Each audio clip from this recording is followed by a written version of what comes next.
everyone. Yes, I told you in my previous blog that हम क्या discuss करेंगे, subject verb agreement.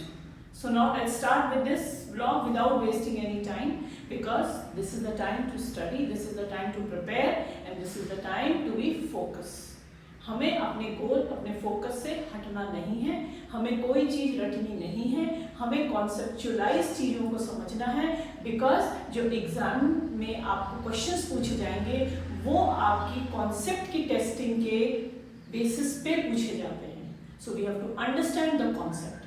Now let's come back to subject verb agreement. जब भी हम कोई sentence को बनाते हैं तो सबसे इंपॉर्टेंट चीज उसमें क्या होती है, सब्जेक्ट होता है, ऑब्जेक्ट होता है और उसमें वर्ब भी रहता है. सो द इम्पॉर्टेंट एस्पेक्ट अब यहाँ पे क्या होता है कि जो सब्जेक्ट होता है उसका रिलेशन वर्ब के साथ कैसा, क्योंकि सब्जेक्ट हमेशा चेंज होता है. कभी वो ऑब्जेक्ट होता है, कभी वो पर्सन होता है, कभी वो एनिमल होता है, कभी हमारा थॉट होता है, कभी किसी के बारे में टॉपिक होता है. दूसरा सब्जेक्ट क्या होता है, सब्जेक्ट सिंगुलर भी होता है, सब्जेक्ट प्लूरल भी होता है.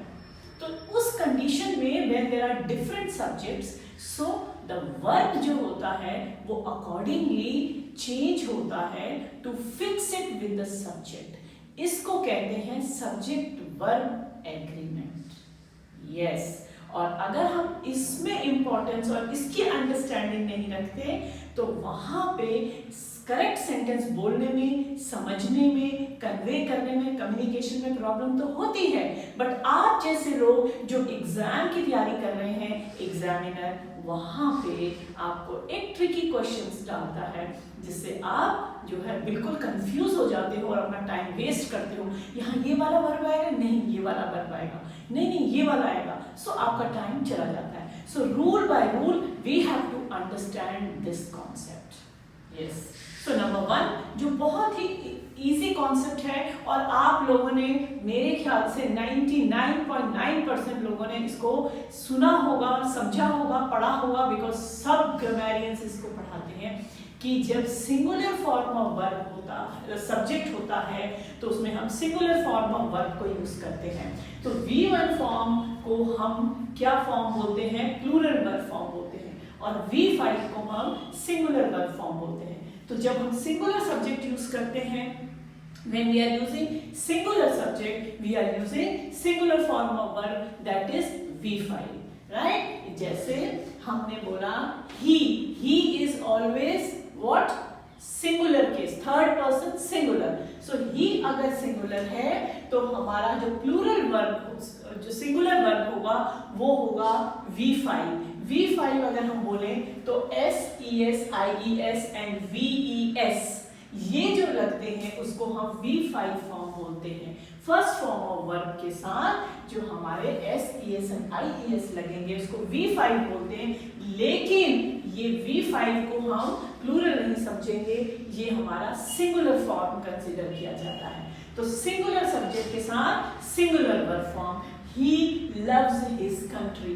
और अब अगर आपको ये जानना है कि मैम किस कंडीशन में S लगे, किस में ES लगे, किस में IES लगे, किस में VES लगे, हमें कैसे वर्ड को आइडेंटिफाई करेंगे कि इसी में ये लगाना है, तो उसके लिए मैंने डिटेल में एक वीडियो बनाया था, उसका लिंक मैं डिस्क्रिप्शन बॉक्स में दे दूंगी. आप प्लीज वहां जाइए, कनेक्ट करिए और उसको समझिए कि कौन से सब्जेक्ट में as a verb, as a noun हम SES और IES को लगाते हैं, बिकॉज यहाँ पे जो है साउंड से हम इन वर्ड्स को लगाते हैं. राइट, कुछ भी रटेंगे नहीं, वर्ड्स को रटेंगे नहीं कि इसमें आएगा, इसमें आएगा. हम अंडरस्टैंड करेंगे. Then the sound is very very important. Now he loves his country, right. अब आई क्या है तो ये सिंगुलर, बट प्रेजेंट टेंस में ये सिंगुलर केस में नहीं आता, ये प्लूरल केस में आता है. और क्यों आता है प्रेजेंट टेंस में, प्लूरल केस में? क्योंकि प्रेजेंट के समय जब आप किसी से बात करते हो तो आपके साथ कोई ना कोई होता है, तो उस कंडीशन में वो हमेशा प्लूरल केस में स्टैंड होता है. So that is why we use it as a plural case. So जब ये प्लूरल केस होगा as a subject, we will use plural verb with it. Yes, so ये this is clear and understood. Second point. Note, verb must agree with its subject, number and person. ठीक है, सो ये दिमाग में बिठा लीजिए exam के समय में एक लाइन कि जो वर्ब है जो सब्जेक्ट के नंबर और पर्सन के हिसाब से चेंज होता है. Singular subject with singular verb, plural subject with plural verb. Right? Yes. Now the rule number 2 is also very important. अब रूल नंबर 2 क्या कहता है? रूल नंबर 2 ये कहता है कि जो वर्ब है वो किससे एग्री करेगा? वो अपने ही सब्जेक्ट से एग्री करेगा, ना कि जो नाउन है उससे पहले लगा है. देखो, वर्ब से पहले भी कभी कभी नाउन लगता है और हम क्या सोचते हैं कि अरे तो प्लूरल नाउन है तो वर्ब हमारा यहाँ पे प्लूरल केस में आ जाएगा. राइट? लेकिन ये गलत होता है. एग्जामिनर यहाँ पे आपके अंडरस्टैंडिंग को चेक कर रहा होता है, तो हमें हमेशा ख्याल रखना है. जैसे मैंने एग्जाम्पल के साथ आपको समझाती हूँ, हर चॉइस, तो हर क्या है? सिंगुलर केस है.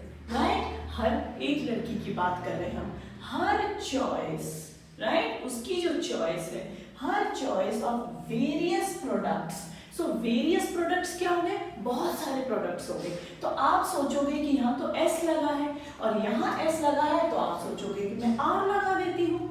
लेकिन ये क्या हो जाएगा? गलत हो जाएगा. बिकॉज हमने ये नाउन जो है, जो वर्ब के पास है, उसको नहीं देखना है.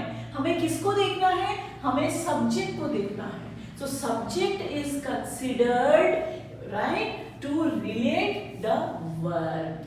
सब्जेक्ट को हम कंसिडर करते हैं जब हम वर्ब को फिक्स करते हैं, ना कि उसके पास वाले नाउन को.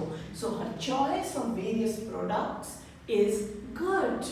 हम इस एक लड़की के बारे में बात करें. Similarly the knowledge of these managers. So ये मैनेजर्स तो यहाँ पे प्लूरल हो गया. हम बोलेंगे मैम यहाँ फिर से आर लगा दो क्योंकि मैनेजर्स लिखा है. आंख बंद करके हाँ जी हमें आता है, हमने तो बहुत अच्छा एग्जाम में कर दिया. लेकिन कॉन्सेप्ट गलत था. Yes, so the knowledge of these managers is excellent. So हमें ये क्या समझना है? This is considered to be a singular case. It's an abstract noun and considered as singular case. हमेशा जो भी abstract nouns होते हैं वो हमारे singular case में आते हैं. तो उस singular case में verb जो हमारा fix होता है वो भी singular होता है. Understood? So the second rule says verb का जो एग्रीमेंट होगा वो उसके सब्जेक्ट के साथ होगा, ना कि नाउन जो उसके पास है. आई होप ये दो रूल्स आपको अच्छे से समझ में आ गए होंगे. फर्स्ट रूल मोर और लेस आपको आता होगा. सेकेंड रूल को आप दिमाग में बिठा लीजिए. Yes, and for more rules just wait for my next vlog to come, and it will come very soon, very regularly. But for the notification, you have to subscribe and like it and share as much as you can. Thank you so much.